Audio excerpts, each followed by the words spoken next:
She texted, "I maxed out your credit card on a girl's trip to Miami. You make enough." I responded, "Glad you had fun." Then I reported the card as stolen and filed a police report with her texts as evidence. When 2 detectives showed up at her workplace, original Post 5 mail got the text at 11:15 a.m. on a Monday while I was in a budget meeting at work.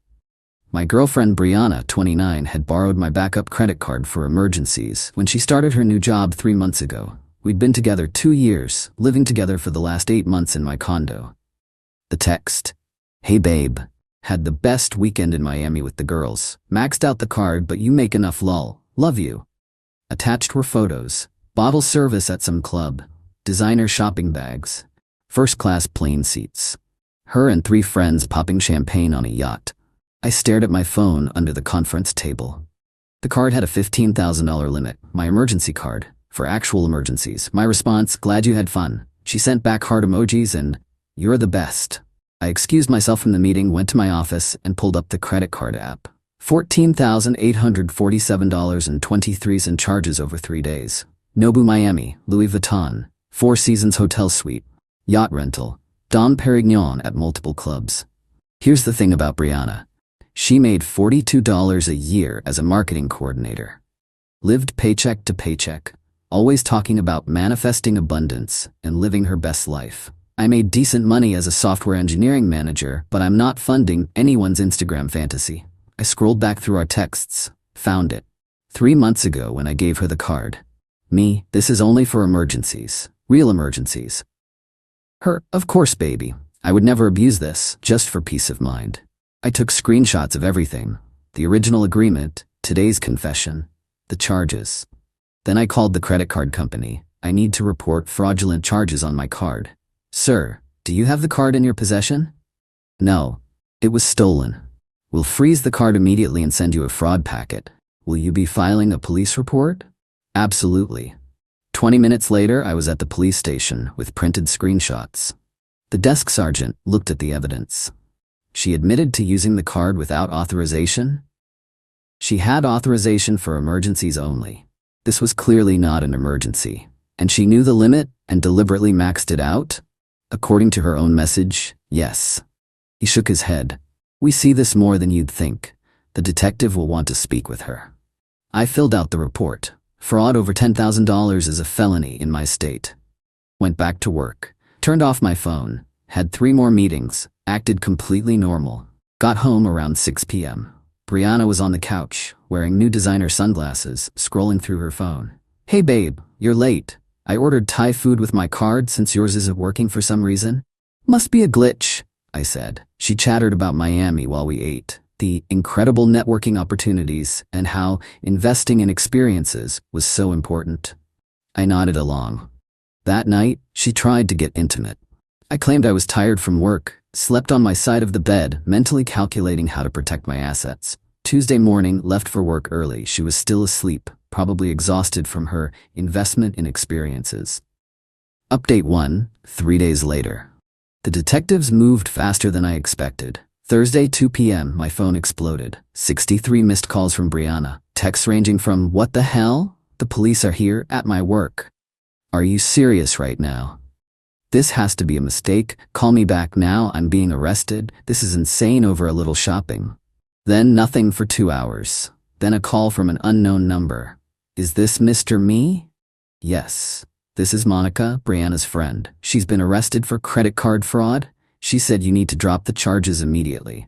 I didn't press charges. I reported fraud. The state pressed charges. "Over a credit card you gave her? Are you insane?" "I gave her a card for emergencies. She spent $15,000 on bottle service and designer bags. She's your girlfriend." Was, past tense. "You're seriously gonna ruin her life over money? You make 6 figures. And she makes $42,000 but spent $15,000 in a weekend. That's called theft." Monica went on a rant about how I was controlling, abusive, petty, and would die alone. I hung up. The calls started flooding in. Her mom, Deborah, her sister Alexis, friends I'd never even met, all with the same script. How could I do this? "It's just money. I'm ruining her life. I need to fix this." My response to everyone: "She stole $15,000 and admitted it in writing. This is a legal matter now. Got home to find Brianna's stuff still there but her car gone. She'd been released on her own recognizance but hadn't come home. That evening, Alexis showed up at my door with 2 guy friends, big dudes, trying to look intimidating. "We need to talk," she said. "No, we don't. You're trespassing. Leave now or I call the police." One of the guys stepped forward. "Just hear her out, man." I held up my phone, already recording. "I have cameras all over this building. You're on them right now. Leave, now." They exchanged looks and left, but not before Alexis said, "You have no idea who you're messing with." I deadbolted the door and called my lawyer buddy Tom. "I need a restraining order and an eviction notice drafted." "What's the lease situation?" "She's not on it. Month-to-month tenant at best. I'll have both ready tomorrow." That night I installed an extra door camera and changed my door code, moved her stuff into boxes in the living room, found a notebook while packing. She'd written manifestation goals on the cover. Inside, vacation to Miami, check. Get Brandon to pay off my student loans. My name is Brandon. Move into a luxury apartment. Convince B to propose by end of year. I photographed every page. Update 2, 1 week later. Brianna tried the emotional manipulation route hard. She showed up Sunday morning looking deliberately disheveled. No makeup, messy hair, sweatpants, crying before I even opened the door. "Please, Brandon, please, I'm sorry, I got carried away. I'll pay it all back." "How? You make $42 a year and have $30 in student loans. I'll get a second job. I'll sell my stuff. Please don't let them prosecute me. I could go to prison over a mistake." Stealing $15,000 isn't a mistake, it's a crime. "I didn't steal it. You gave me the card. For emergencies." "You knew that. You admitted knowing that in your text." She switched tactics. "I've been so depressed, the pressure from social media. Everyone's living these amazing lives and I just wanted to feel special for once. I think I need therapy, not jail." "You can get therapy. Jail has counselors. How can you be so cold? We lived together. We talked about marriage." "You talked about marriage. Specifically, about me proposing by year's end according to your manifestation journal." Her face went white. "You went through my stuff?" "While packing it. It's in boxes by the door. You have 72 hours to get it per the eviction notice." She lost it. Full screaming meltdown on my doorstep. "You're a monster, a petty, vindictive monster. I hope you die alone. No woman will ever love you." The neighbors came out. I stayed calm, recording everything on my phone. "Brianna, you need to leave. The restraining order paperwork is filed. If you don't leave, I'll call the police." "Call them. Tell them how you're ruining my life over nothing." Mrs. Patterson from next door piped up. "Honey, you just admitted to stealing his credit card on his doorstep camera. You should probably stop talking." Brianna spun around. "Mind your own business, you old bat." "Old bat who used to be a prosecutor," Mrs. Patterson said cheerfully. $15,000 in credit card fraud? That's prison time, sweetheart." Brianna ran to her car and peeled out. Monday brought the escalation. Her mom, Deborah, called my office, got through to my boss by claiming to be a client. "Your employee Brandon is destroying my daughter's life. He's vindictive and abusive." My boss called me in. I showed him the police report and texts. "Jesus, 15 grand in Miami? Is she insane?" "Apparently. Take the day if you need to deal with this." "I'm good. Work keeps my mind off it." But Deborah wasn't done. She posted on the company's Facebook page, Google reviews everywhere. "Brandon last name is an abuser who preys on young women." HR had to get involved. I provided all documentation. They sent Deborah a cease and desist. Tuesday, Brianna's lawyer contacted me. Not a criminal lawyer, some personal injury ambulance chaser she found. "My client is willing to settle this matter civilly. She'll agree to pay back $5,000 over 2 years if you drop the criminal charges." I can't drop charges I didn't file. The state filed them based on her written confession. "You reported it because she stole $15,000. She's facing 5 to 10 years in prison." Should have thought about that before the yacht rental. "You're being unreasonable. She's young. She made a mistake. She's 29, not 19. And it wasn't a mistake. It was deliberate theft." He tried several more angles. I hung up. Wednesday, the real entertainment started. Brianna went on social media with her version of events. "My controlling ex-boyfriend is trying to destroy my life. I used a credit card he gave me and now he's having me arrested. This is what happens when you date insecure men who can't handle successful women living their dreams. Abuser, narcissistic abuse, toxic masculinity. The comments were mixed. Her friends rallied around her, but then someone asked, "How much did you charge?" She didn't answer. Someone else found the public arrest record. $15,000? Girl. The tide turned fast. People started calling her out. She deleted the post, but screenshots were already circulating. Update 3, 2 weeks later. The preliminary hearing was yesterday. Brianna showed up in a suit that was obviously new, probably borrowed from Alexis, trying to look professional and remorseful. The prosecutor laid out the case. Defendant was given a credit card for emergencies only. Text evidence shows she understood this limitation. Defendant spent $14,847.23 on luxury goods and services. Defendant admitted via text to maxing out the card. Defendant showed no remorse, saying victim makes enough. Brianna's public defender tried arguing she had implied permission to use the card. The judge looked at the texts. "Miss Rodriguez, did you write maxed out the card but you make enough lol?" "Yes, but..." "Did Mr. Me give you permission to spend $15,000? "Not explicitly, but it's a yes or no question." "No." "Did you believe this was an emergency expense?" "I was having a mental health crisis." "A mental health crisis that required bottle service and Louis Vuitton?" Her lawyer whispered frantically in her ear. The judge continued, "I'm moving this forward to trial." Bail continued on personal recognizance.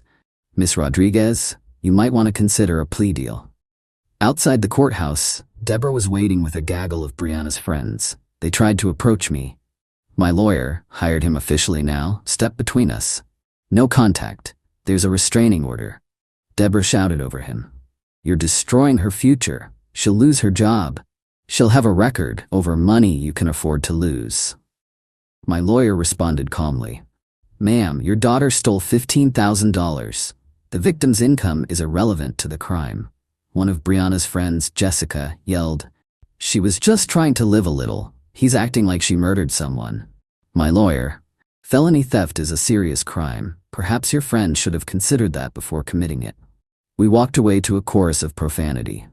That afternoon, I got a call from Tom, lawyer buddy, not my official lawyer. "Heads up, Brianna's been fired." "What? How do you know?" "My paralegal sister works at her company. Apparently they found out about the arrest when she didn't show up Monday. Then they found she'd been expense reporting personal lunches as client meetings. She was stealing from her job too?" "Small amounts, but yeah, they're not pressing charges, just terminating with cause. No unemployment." Jesus. Gets better. Remember the yacht rental? She put it on the card but told her friends you were paying. They're now expecting her to pay them back for their shares. How much? About $3,000. They're threatening small claims court. I couldn't help but laugh. The house of cards was collapsing. Thursday, Brianna tried one last manipulation. She had Alexis text me. New number got around the block. "Bree tried to hurt herself. She's in the hospital. This is on you." I didn't respond, but I did call the hospital. No patient by her name. Called the local PD for a wellness check at Alexis's apartment. Officer called me back. "She's fine. Watching Netflix." Seemed confused about why we were there. I forwarded that information to my lawyer to add to the harassment documentation. Update 4, 1 month later. The plea deal negotiations were something. Brianna's public defender reached out to the prosecutor. She was willing to plead to a misdemeanor with community service. Prosecutor laughed. Counteroffer: plead guilty to felony theft, 2 years probation, full restitution, 200 hours community service. She refused. Wanted to go to trial. Her lawyer tried to talk sense into her. Meanwhile, the civil lawsuit from the credit card company hit. They wanted their $14,847.23 back, plus interest, plus legal fees. She was served at Alexis's apartment. Alexis called me from yet another new number. "You need to stop this. Bree can't handle it. She's talking about leaving the country." That would violate her bail conditions. "She's desperate. Just tell them you gave her permission." That would be perjury. "You're such a piece of shit. You have the money. Had. Past tense. Spend it on a lawyer to deal with your family's harassment." She hung up. Next day, Brianna did something spectacularly stupid. She went on a podcast, some small empowerment podcast hosted by her friend Nicole. titled When Love Turns to Legal Warfare, My Story. She told her version for 45 minutes, how I was controlling, how I financially abused her by making her feel bad about not earning as much, how the Miami trip was her reclaiming her power, how I was weaponizing the legal system. Then Nicole asked, "But did you have permission to use the card for the trip?" Brianna paused. "He gave me the card. That's permission. For anything." "Well," he said, "emergencies, but self-care is an emergency. Mental health is health." "So you didn't have explicit permission for the Miami trip?"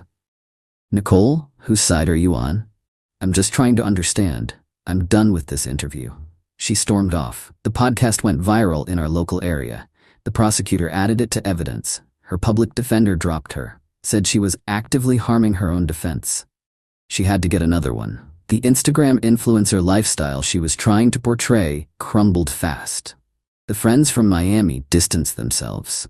The yacht rental company was pursuing her for additional damages. Apparently, there was champagne damage to the deck. Even her manifestation coach, yes, she paid someone for that, dropped her as a client. But the best part? Remember those designer items she bought? She tried to return them. Stores wouldn't take them back because she'd worn them and posted photos. She tried selling them online. Listed a $3,000 Louis Vuitton bag for $2,800. Someone commented, "Isn't this the bag you stole with your ex's credit card?" The listing got reported and removed. Update 5, 6 weeks later, trial got scheduled for next month, but Brianna finally cracked. Her new lawyer, a tired-looking public defender named Mr. Fredericks, called mine. She wants to take the plea, any plea. She can't do this anymore. The final deal, guilty plea to felony theft, 3 years probation, $14,847.23 restitution to the credit card company, 300 hours community service, felony reduced to misdemeanor after successful completion of probation. She had to admit in detail what she did in court.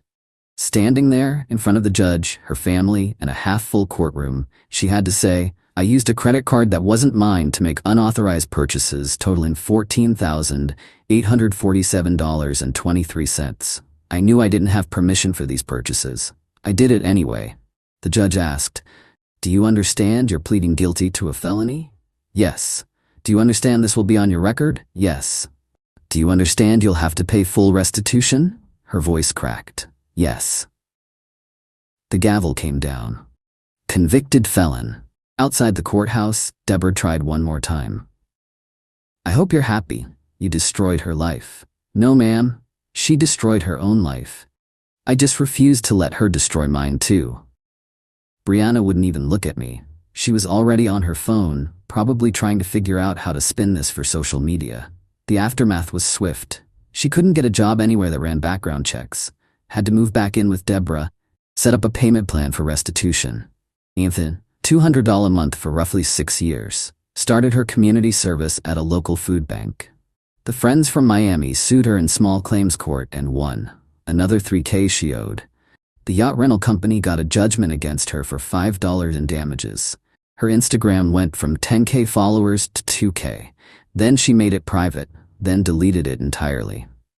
Final update, 3 months later. I thought I was done updating, but the final chapter is too perfect not to share. Last week, I got a notification that someone tried to use my information to open a new credit card. Yeah, she tried it again. This time she apparently had gotten hold of an old pay stub from when we lived together and tried to use my SSN and income info to apply for a card in my name.